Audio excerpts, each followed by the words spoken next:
You know the vibes. Welcome back to another episode of the Hoop Genius podcast brought to you by NBA 2K25. It's myself, Mo Mooncey, alongside me as always, three-time NBA champion BJ Armstrong, and as it's trade deadline week, GM extraordinaire, Mr. Scott Perry, here to share some knowledge with you guys. How you fellas doing? Doing great. Had a great workout this morning, Mo. Mm-hmm. Mm-hmm. Ready to go. Okay. Okay. Well, here we are. Yesterday we broke down the Lakers and the impact Luka Doncic would have on them. Today, I figured while we wait for the Kevin Durant trade and a few other things to happen, we'll talk a little bit about the Dallas Mavericks, who are still active. They made a trade yesterday. They traded Quentin Grimes to the Philadelphia 76ers along with a second round pick. And they are receiving Caleb Martin in return. As a Celtics fan, I'm very glad to see Caleb Martin out of the Eastern Conference because he always plays well against us. But I'm not understanding. Well, I am understanding what the Dallas Mavericks are doing. Right? They've traded Quentin Grimes because he's making $4 million this year. Then they have to pay him in the summer. Whereas Caleb Martin is locked in up until 2028, making $8 million, $9 million a year. So they're not really trying to pay guys this summer. However, I think I would rather have Quentin Grimes, who is a younger player, who might even be a better player than Caleb Martin. But the Mavericks are of the view that Max Christie can fill that role, who had a fantastic debut for the Mavericks last night, who almost beat the Philadelphia 76ers on the road. It was an interesting game. Did you guys catch that game last night? Did not catch it. Okay, But just go ahead, Mo. well, the game went right down to the wire, right? Yeah, I know it's a 2-point game. Yeah, Yes. Embiid missed the free throw to put the Sixers up one, so the Mavs had the chance to tie or win the game on the road. They called a timeout. After the timeout, they ran a play. The Sixers had a foul to give, so they fouled immediately, and then the Mavs decided to run the same exact action that the Sixers had just seen, which resulted in Kyrie getting double teamed at the halfway line and Dante Exum getting the ball in his hands trying to score a game winner, which did not work out well. Almost a little preview into what life might be like without Luka Doncic, as you now only have one primary creator with the ball in their hands in Kyrie Irving. Teams can really focus on them. So it didn't go too well for the Mavs, but Max Christie looks really good. Do you guys think there are still more moves that the Mavs are going to make ahead of tomorrow's deadline to shore up this roster? Possibly. I do possibly think that. Let me touch on what you talked about earlier with this trade. Obviously, the financial ramifications are always a concern for a front office and a general manager to judiciously manage your finances. It's very important. Quentin Grimes, player that I was involved in drafting within New York, tremendous young man, hard worker, very good prospect who was playing really, really well this season, I thought, for the Dallas Mavericks. And because he was playing so well, I'm sure they felt he was going to price himself out of what they were going to be able to afford. They go get a Caleb Martin who has more playoff experience. I agree with you. Grimes has more upside at this point, better offensive player. Caleb Martin has showed us that he is an excellent defender on the wing, very versatile defender. Not that Grimes wasn't a solid defender, but this guy can really defend. We've seen him do it in playoff basketball, deep runs with the Miami Heat, and he's improved as a shooter. So I believe they looked at it from the basketball perspective too. Here's a guy that's had a lot of playoff experience, can defend multiple positions that we're going to need. They also just picked up Max Christie, who you mentioned, who played well yesterday, who is still on a rookie scale contract. So I'm sure they felt there's duplication there now having Max and being afforded the luxury to get rid of a Quentin Grimes now and bringing in Max Christie. So I see what they were doing there and understand what they're doing there.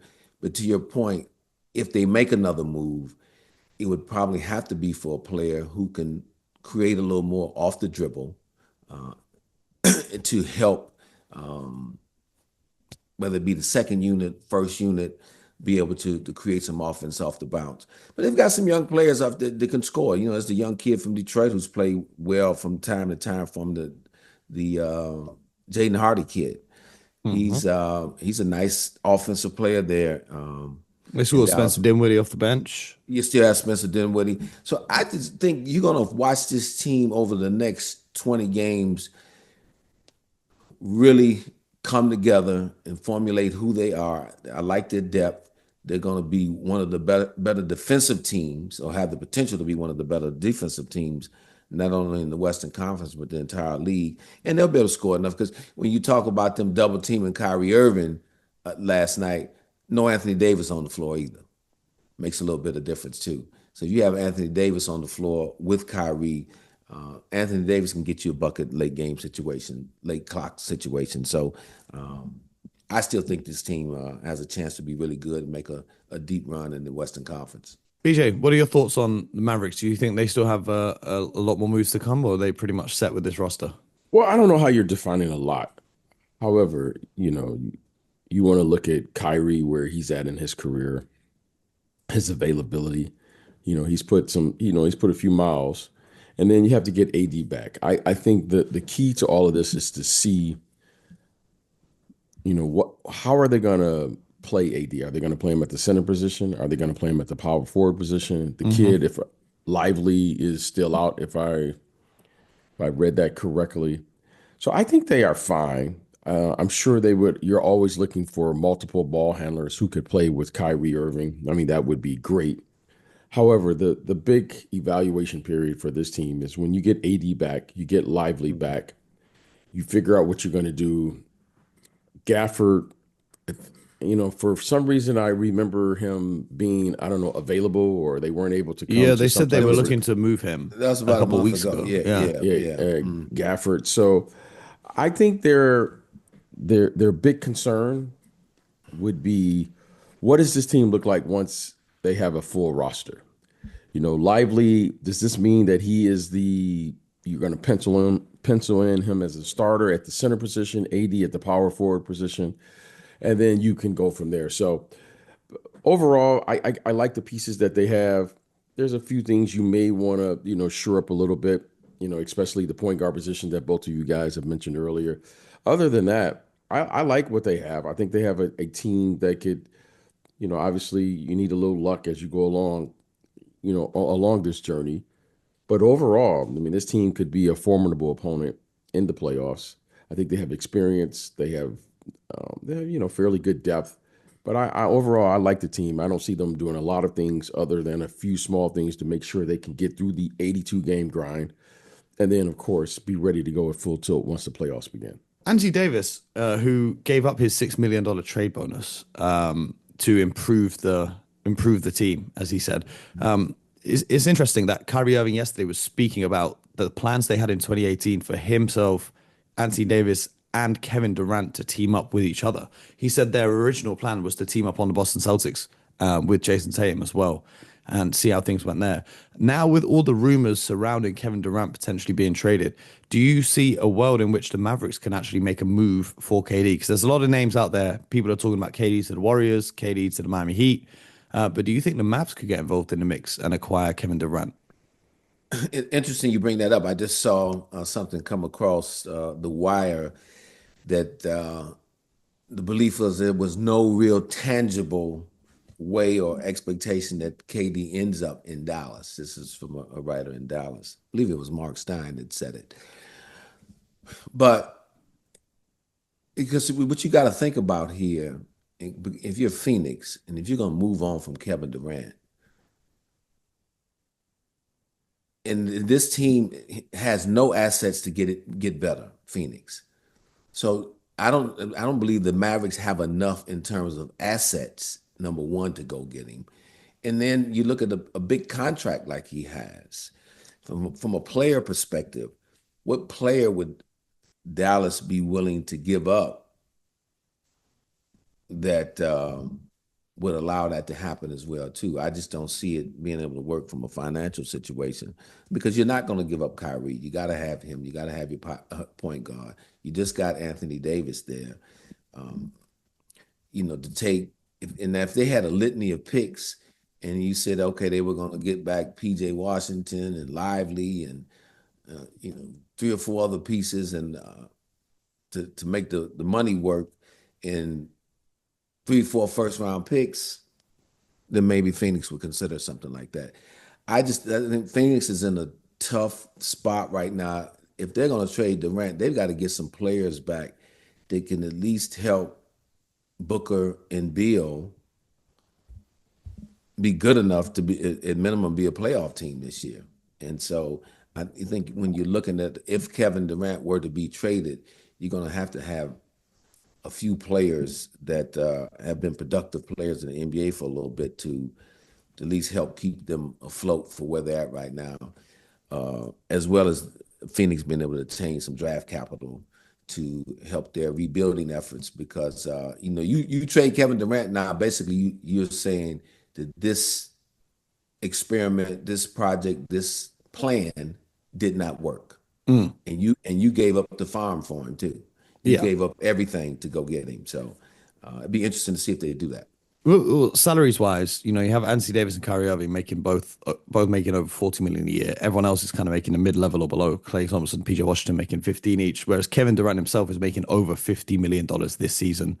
And he still has next season on the books as well for 54, 55 million. So I think it'd be very tough for the finances to work on a Dallas Mavericks trade for him.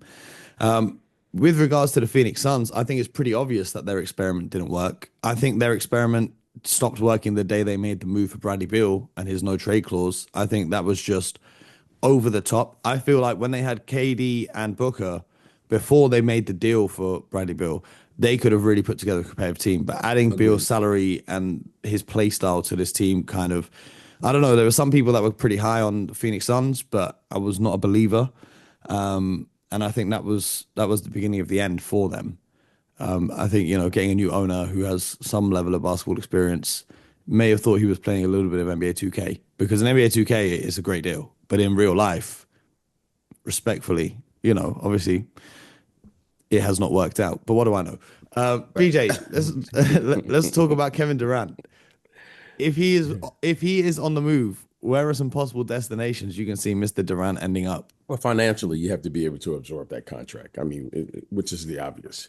And you want to be able to get a return on your investment, meaning in this situation at his age and his contract situation, you want to be able to win and win right now. So, I don't know what the right place would be.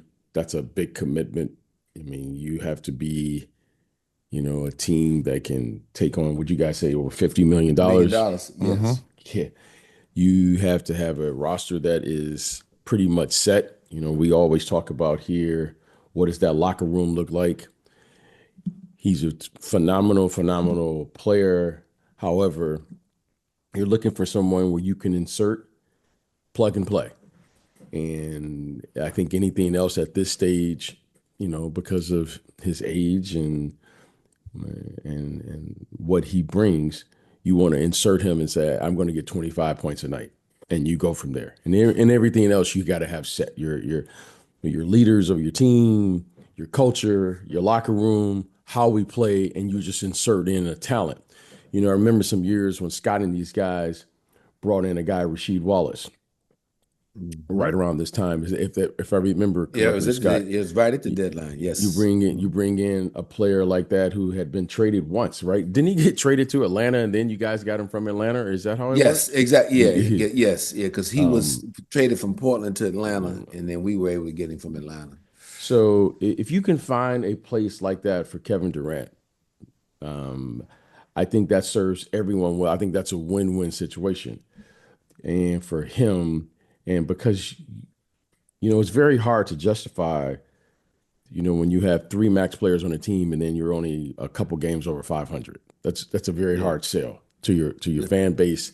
It's very hard to look at. And you're in the second apron. And you're second apron team. Too. So you have to be able to absorb that and say, this is what we need. Kevin Durant is an exceptional talent. Kevin Durant, he puts that ball in the basket. However, the thing that's going to be needed is, I think everything else has to be in place so that he can be who he really is. He is a certified scorer. And I think that way you can say We're getting what we want. He's getting what he wants. And I think that translates and gives the team the best chance to do what a team needs to do if you're going to play in that game is to win basketball games. That's what he gets paid to do. So I don't know who that team is right now. I think that's a very hard sell right now because of the amount financially, the responsibility that you got to take on. So you're going to have to maybe juggle some things around if you're going to take that on. But there's no doubt about the talent. Plus, you can't obviously got to continue to think about the Phoenix Suns' perspective at this thing as well. Kevin Durant, probably outside of Devin Booker, who's a younger player, is the most valuable player on their team in terms of trade capital. And so you only get one shot at this thing if you're going to move him.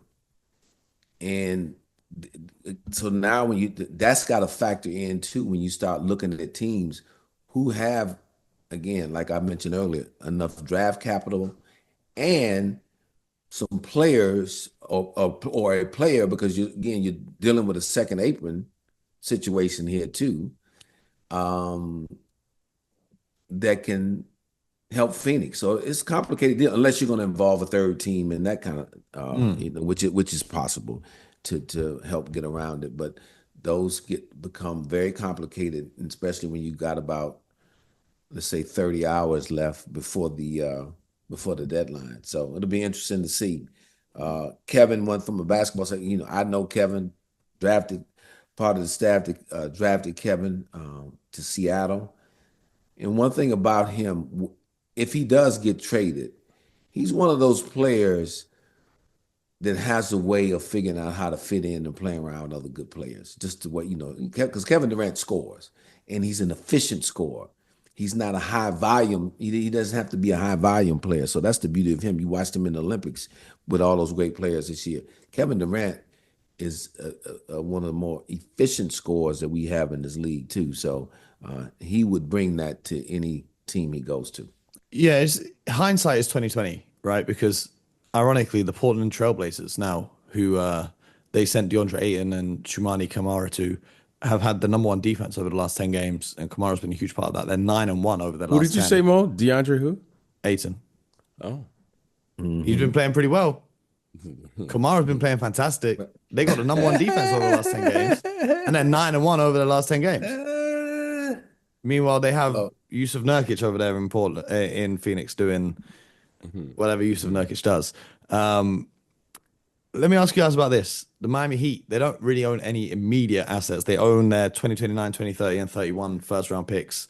They could trade, well, two of them and then a pick swap, along with Jimmy Butler, who is adamant on going to Phoenix for Kevin Durant. Do you see any way Phoenix do that deal? Well, again, to trade Kevin Durant for Jimmy Butler, in my opinion, that doesn't move the needle for Phoenix at all. And it makes them worse. Exactly. And now you got a guy that's, a three, similar to a Devin Booker and Bradley Beal. So I don't know that threesome there makes the team any better. They're better with Kevin Durant, even though they're just 2 games over 500. So if I'm the Miami Heat, I'd jump at that. Oh, yeah. The Miami Heat would jump at that. I just don't know from the Phoenix perspective would they do that. BJ, I know you're a huge fan of Jonathan Kuminga, and that is a player that the Suns are reportedly very interested in. Do you see a way that Kevin Durant goes back to Golden State, where he's won 2 championships previously, and they send over maybe a Draymond Green plus Kuminga and Moody and some picks, or some combination with Andrew Wiggins' salary over to the Phoenix Suns? Well, without speaking to anyone internally there at the Warriors over the last couple of days, I have to believe that everyone's on the table, with the exception of Steph Curry. Okay, I have to believe. So I would imagine that any type of scenario combination that they could figure out how to acquire a star player, I mean, that's what's been reported, they're going to at least consider it. Now, in the end, what does that mean? If you are the Phoenix Suns and you're looking to get Kuminga, I think that clearly for them says the following. They're pushing the reset button. with Devin Booker, and they would probably go to Devin Booker and say, are you comfortable with giving us time to, figure out how we're going to do this? I think Jonathan Kuminga would be a great start. Jonathan Kuminga and Devin Booker, I think that would be a terrific start if they could figure out, I don't know, their draft pick situation. And within a year or two, depending on what they do with the rest of their roster, I think they could be hovering. When I say hovering, they could maybe be in the playoffs. They don't have to go all the way to the bottom, and go through the whole process of rebuilding. But I think they can retool it with around those two players with their age and what they could do. I think the athletic ability is there. And more importantly, I mean, Devin Booker's a bona fide scorer. He can score the basketball at an elite level. So I think that would be a good trade for them. Now, financially, you got to figure out how to make it work, what you can absorb. With Kevin Durant, I think one of my goals would be to get out of the second apron. That would be one of my goals if I'm going to do this. And then you want your salary structure to be indicative of kind of what you're expecting to be at that particular time. I don't think right now being in the second apron, being 2 games over 500, that's not adding up. And I'm sure that's one of the reasons that you're hearing Kevin Durant's name out there so much is because of that. They probably figured out, well, if I'm going to be paying this much money, I should at least be 10 games over 500 by now, at the very least. Yes, no question. And be able to compete. So, if you're going to be in the second apron, you want to be the Boston Celtics. Yes. That, teams like that, I think that's understood. So this makes sense. But Jonathan Kuminga is a player that you have to consider. You got to consider his upside, what he can do, what he could bring, what kind of contract he would command. If I remember correctly, he's still on a rookie scale deal, right? Yes, yes. Yes. So you want to be able to, figure out and project where he could be. So that would make sense. And then you take back what you have to take back, provided it gives you some type of relief. And I think that would be a win-win for everyone if they were able to figure that out there with Phoenix, the Warriors, and whoever they need to include to get that done. Well, the second apron teams currently in the NBA are the Boston Celtics, as you said, Scott, who are competing. The Knicks, who are up there in the Eastern Conference. The Milwaukee Bucks, who got off to a rough start to the season, but I'm sure they're confident they can turn things around. They're looking to make some moves. We spoke about that yesterday. But also the Phoenix Suns and the Minnesota Timberwolves. I saw something last night that was floating the idea of a trade between the Timberwolves and the Phoenix Suns, which ended up with Kevin Durant in Minnesota. Do you think there's any legs to that, or do you think that's just speculation for the sake of speculation? Speculation, probably people looking at teams that would be willing to trade high-end players. You look at Minnesota, made the big trade for Julius Randle. The team has been a little hot and cold this year. I still believe they could really get it together. I know Julius recently went out with some sort of injury, but he's an all NBA player has been an all-star. And so I could see, at this time of year, Mo, which you have to be careful. There's a lot of people, whether they're on podcasts or media types, and they're running around talking to everybody, and people are just throwing out a lot of different ideas. So again, whether it has legs to it, I don't know, because I have not spoken to anyone on either side, Minnesota or Phoenix. But again, if you go to get him, and put, you got to be assuming that Randall would have to be the guy involved. Yeah, that's what it was saying. Yeah, for Minnesota, but still, you got to get more money. So who else is involved in that from Minnesota's perspective? Is DiVincenzo going again with Randall? Well, this is the problem. Are they trying to get Daniels or whoever? This is the problem with being in a second apron. You can't send multiple players in the same deal together. Exactly. You can't combine salaries. Well, that's so it has to be straight up. Yeah. No, I know that. 3-team deal.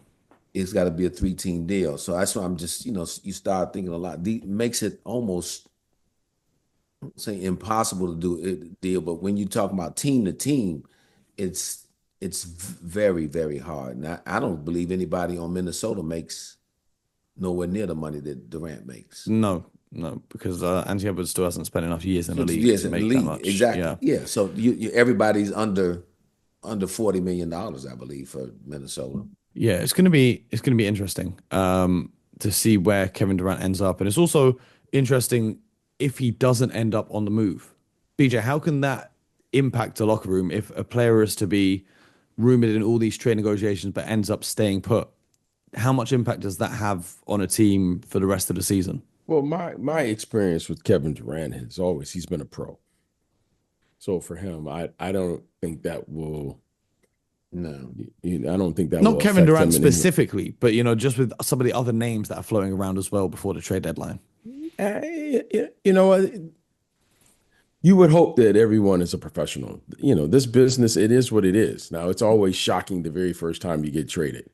I can recall the very first time that I was traded. There's always some shock. There's always, for the most part, when this happens for the very first time, it's kind of your first introduction to a negative experience in a sport for the most part, you've had a positive experience. It almost feels like a form of rejection. When you're in high school, you're getting recruited to go to college. When you're in college, you're looking forward to getting drafted. Everyone's telling you what you bring to the team, and then all of a sudden they're like, "Hey, we're always looking to improve our roster, and you're not part of that." So, um, I just think right now for any of these players that are involved in trades, I remember as a player, the very first time I heard my name in a trade, I didn't really know what to expect. Back then there were newspapers, and I remember it kind of affected me a little bit. I was like, man, is that true or not? And I remember one of the vets coming in, he said, man, you should be really happy right now. I was like, why? Because my name was in the paper, like, possibly get traded, possibly get traded. He's like, because when you don't hear your name in a trade rumor, that means you're out of the league. Mm. And then from that point, I always wanted my name in there because I always knew that I had some value in the league, right? The- So that's kind of the path that you have to learn about trades. I think Scott can tell you, people, you should get calls, and you would hope that you would receive calls every day about your players. That means you have Look, something. yeah, there's That's a, no that's a question very about it. positive thing. And if you're not receiving players, it probably means you're probably going to be in trouble if you're sitting in that seat as the executive. Mm-hmm. So these are things you have to come to understand about the profession that we all chose. We're no one's victims. And when you have talent, hey, there are going to be other people that call you about your talent, and that's great.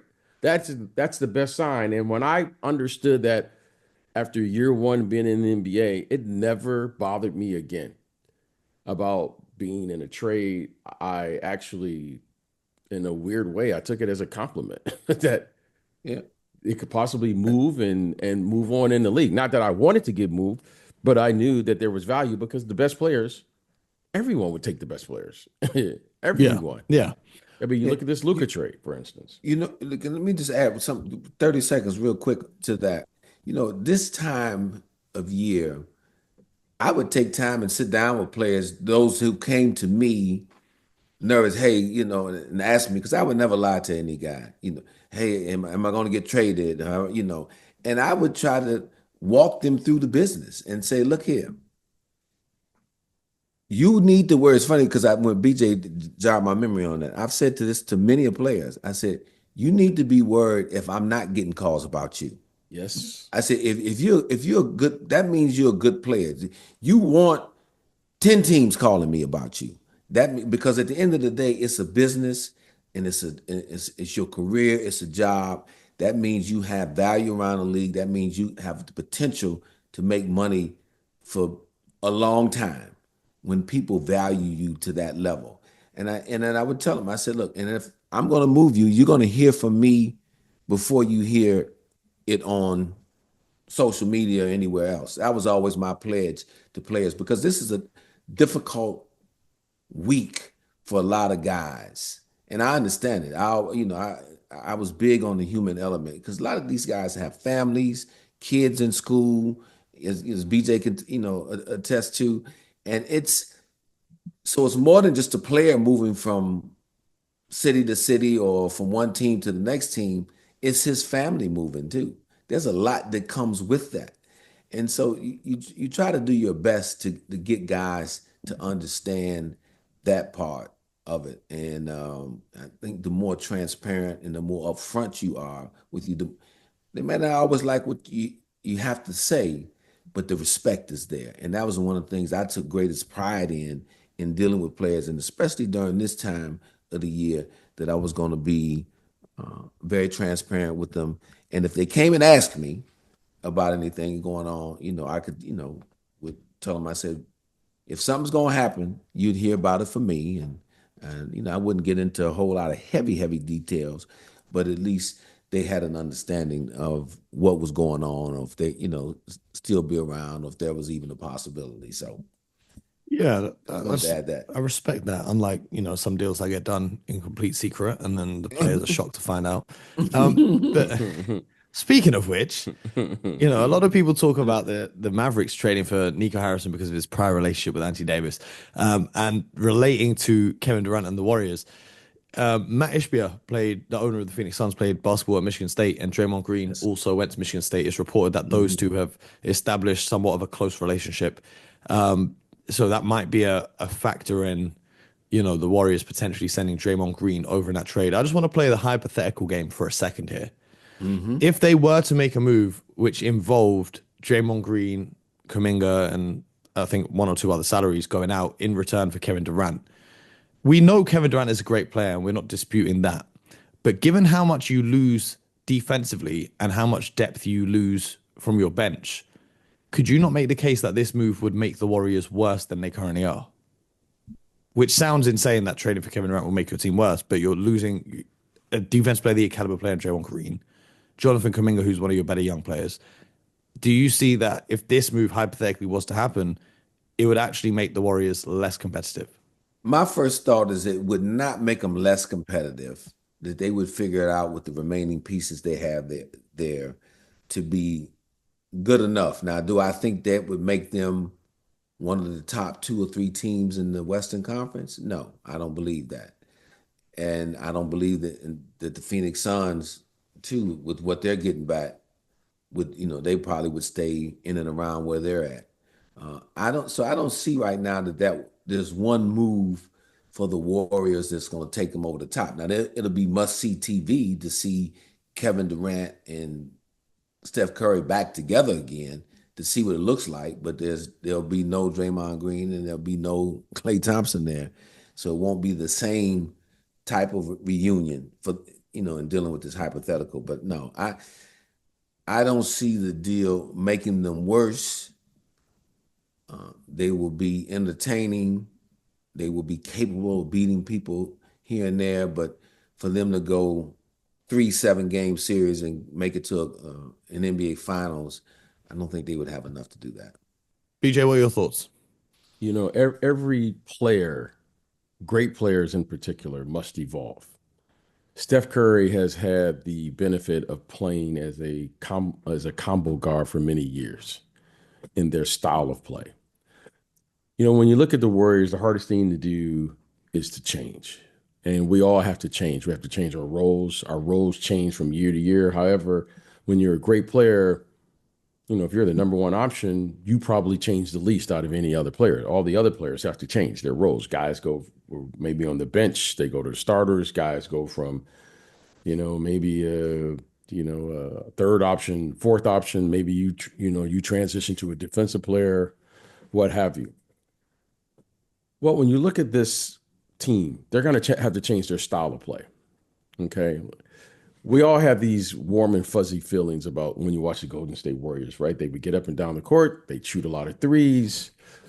They play small ball. They come in with, terms. This is the death lineup, and they do all these things. However, you've heard me say this now for years, Mo, Scott, Steph Curry has benefited from playing not as a lead guard for the majority of his career. Suddenly now, with Steph Curry, who's still a great player, he's going to have to transition into a new role with this team. And if they're going to build this team out, they're going to have to ask Steph Curry to do probably what he hasn't done since, I don't know, high school. He's going to have to be a lead guard.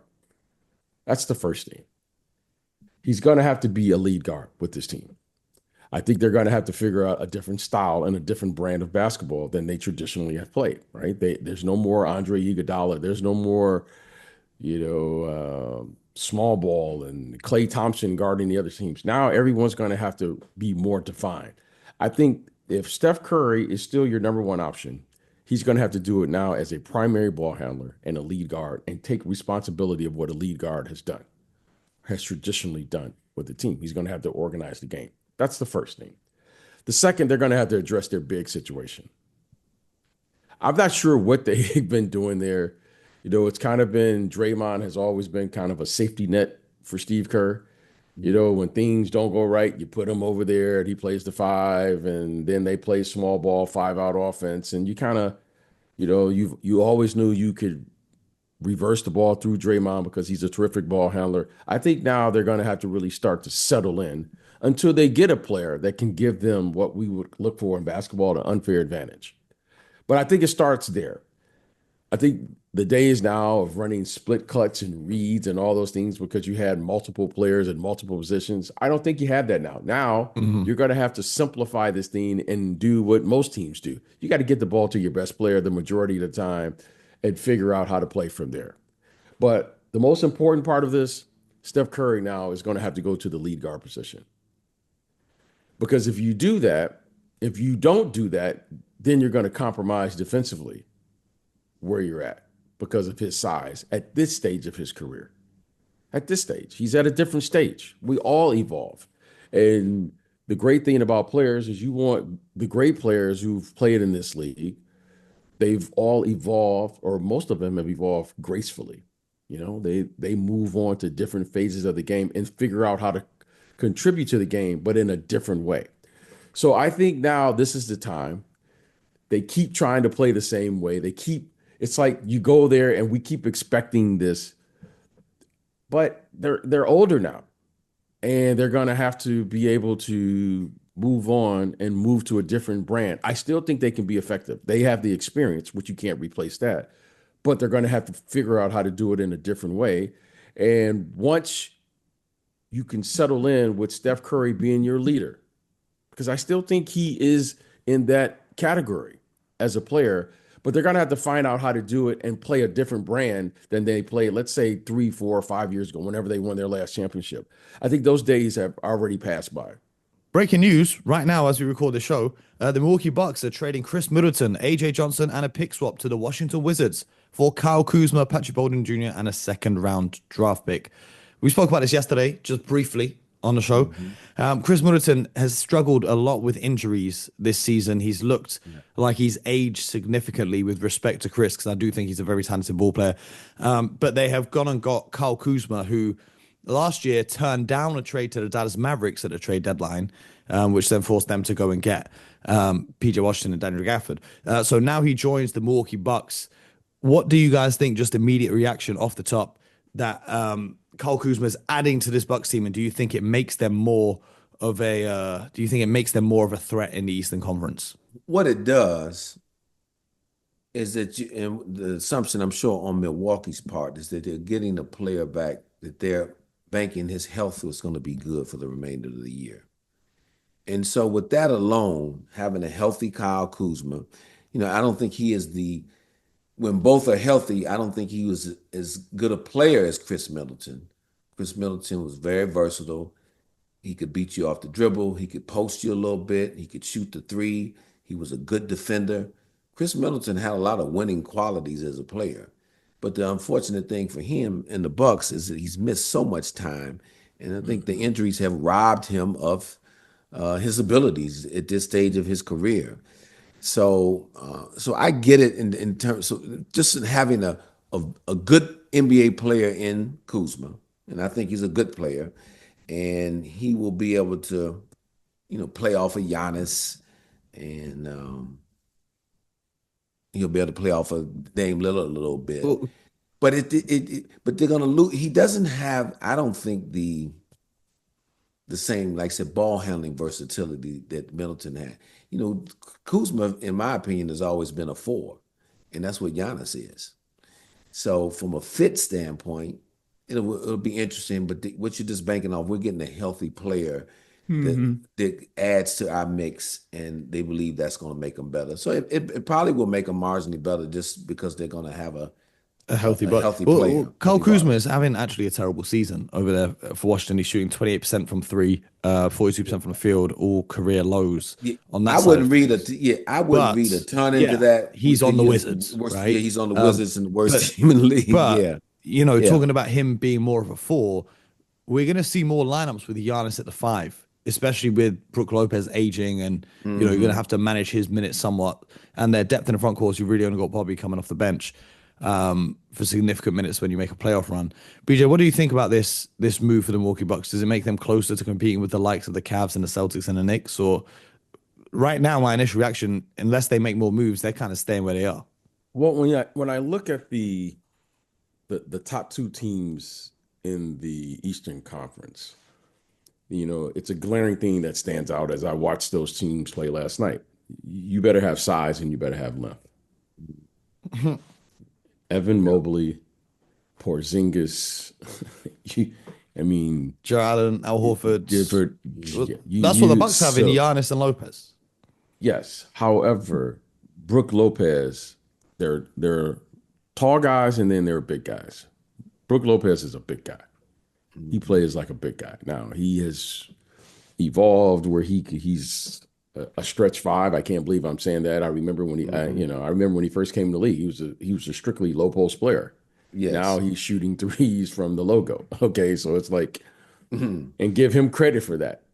But Kyle Kuzma allows them the size and length to match up with Giannis. Because Giannis can't play everywhere. You're gonna play him at the four, we're gonna play him at the five. He is that versatile. However, this gives them the size. And it's very unfortunate because Khris Middleton, and this is my opinion now, is he's a championship caliber player. Yeah. He's proven that he showed up in big moments for them. And it was very unfortunate that his health hasn't been able to do what I know he is. He's a pro's pro.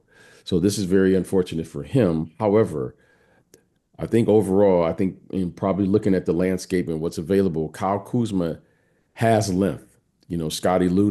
Scott mentioned that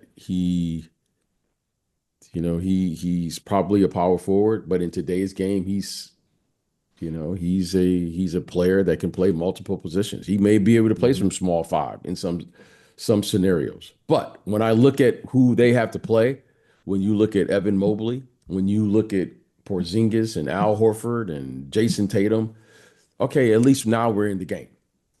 Now, whether or not it's good enough, that's debatable. We got to have that conversation. But it gives them a younger player.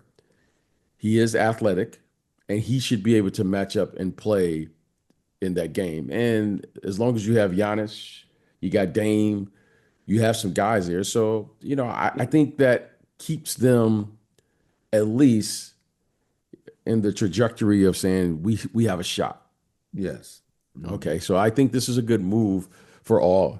I just because Khris Middleton mind is still working. I think he did everything he possibly could do, but it happens. You only get so many jumps in those legs. You only have so many opportunities, and for him, unfortunately, his body did not respond the way it needed, or I'm sure he would have liked it to respond. Because if he did, I think they would have a better record by this time. Now, the big thing I'm going to be watching here too, Mo, is how quickly Kyle Kuzma fits into Milwaukee Bucks and starts to, understand and playing winning type basketball. He's been in a losing program the last number of years. And that's not a good place to be. You pick up bad habits. So now he's got to turn a switch now and start really playing some responsible, accountable basketball. You're going from a team that was hoping to lose every game this year, or majority of the games, to now a team that's saying, no, it's championship or bust. Yep. That is a completely different locker room and a completely different mindset. So he's got to get on that moving train, and it'll be interesting to see how he does with that. The talent is there, but I want to see the mental side and the adaptation from him to really get on board and help them play some winning basketball. But interesting to see. BJ, your Detroit Pistons have just acquired KJ Martin and 2 second-round picks from the Philadelphia 76ers. How do you feel? I'm not sure what Detroit's given up, but this could just be a money-saving deal for the Sixers. Yeah, because Detroit has some space just to take. Yeah. With all the space we have up there. Yeah. Okay. I no comment right now, but I'm going to say this. I'm holding them accountable to making the playoffs this year. The Pistons. All the Sixers. I'm holding. Well, the Sixers probably won't play enough games to be held accountable. So I'm not gonna. But I'm gonna hold the Pistons because this Pistons team and these young players have shown that they are ready. This is not a fluke. I would have hoped that they made a decision that you can say that pushed them over the top,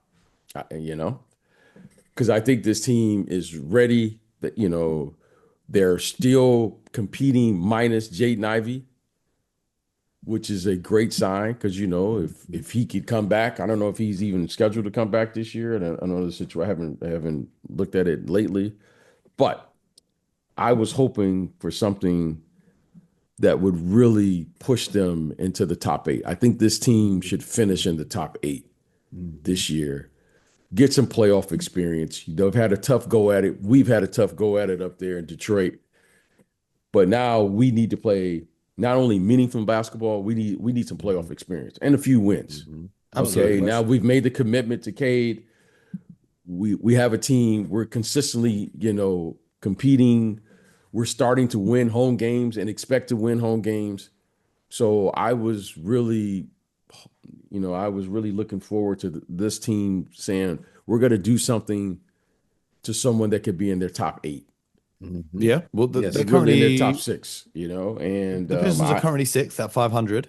As we say, I was hoping not to work around the margins. Yeah. Well, let me just circle back to that Milwaukee Bucks trade. Speaking of working around the margins, this trade does get them below the second apron.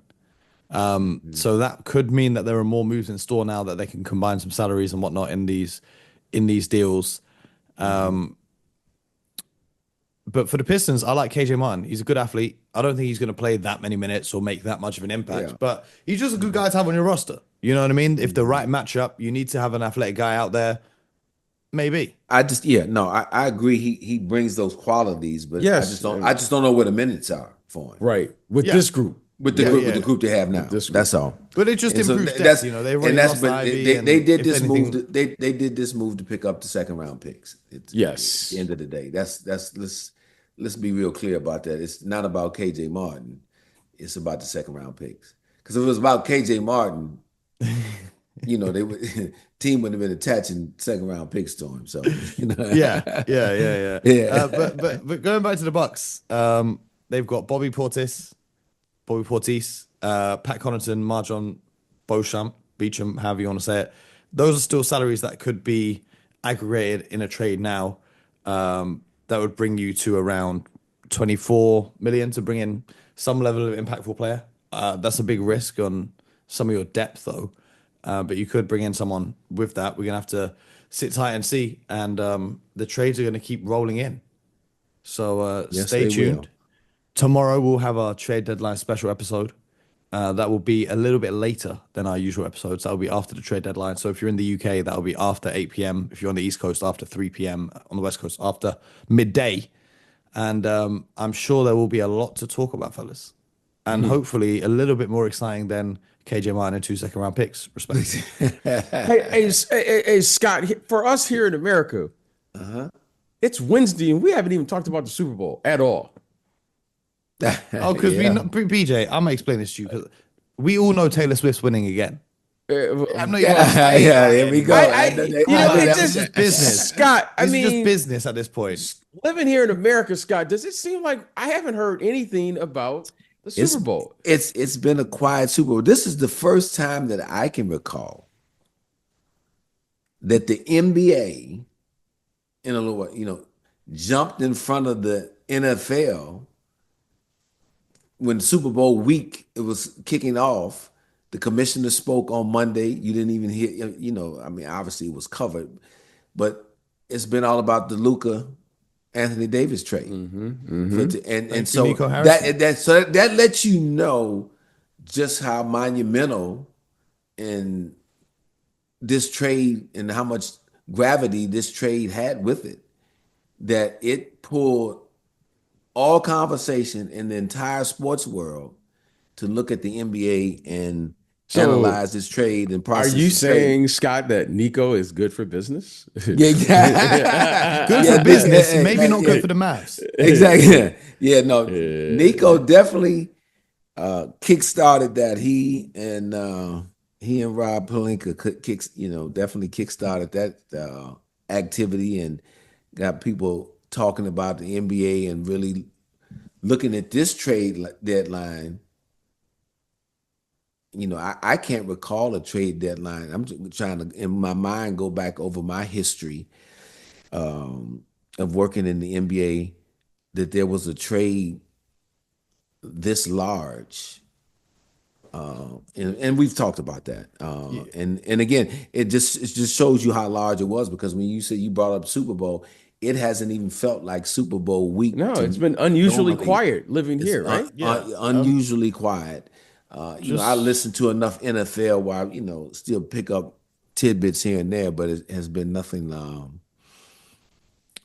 normal. Well, from a casual perspective, I know that the Kansas City Chiefs have their devil magic and they have the referees on their side and they have Taylor Swift on their side. So I'm expecting them to win quite easily. But just for the NBA nerds who are still listening, just like myself, just looking at some of these numbers here, I believe the Sixers have got under the luxury tax with this move by trading Caleb Martin yesterday and KJ Martin today. It takes 14 million off the payroll and 17 million off the tax, meaning they save a combined 40 million in total. And I think they did this last year. Just before the deadline, they duck under the tax threshold. So for anyone who cares about the financials of the deal, that's... They had, when your team was expected to be one of the top 3 teams in the Eastern Conference, and then one of the bottom 4 teams, that's just called saving face. The owners is saying, look, if we're not going to be any good, we're not going to be a playoff team. Let me get some of my money back. It was nice to see MB play. After he saw Luka get traded, he actually suited up for a game last night. So that was fun. It'll be interesting to see too, because I wouldn't be surprised that they've been quietly trying to figure out where they could move Paul George to. The Warriors apparently made a call to check in on Paul George. I would not be surprised at that, because again, we talked about things not working. See, one thing, and I'll leave you guys with this, and I learned this early on. Nobody's bats 100% on these decisions, whether it be trades, drafts, free agency signings.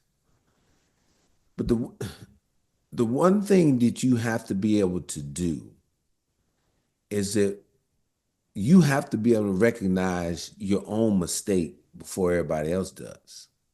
And then be man enough and take your ego aside and say, you know what? I missed on that. Let me figure out how I can correct it, how I can change it. Because it's always it can be a corrective action versus saying, oh, I did it. I know it's going to work. It's going to happen. It's on, it's on the coaches. It's on whoever. No, you got to be able to put your hand up, just like you want your players to be accountable. You want your coach to be accountable. Well, you as a leader of the organization got to have some accountability and figure out, okay, is not working. This didn't work. How do I rectify it? How do I try to get us out of this?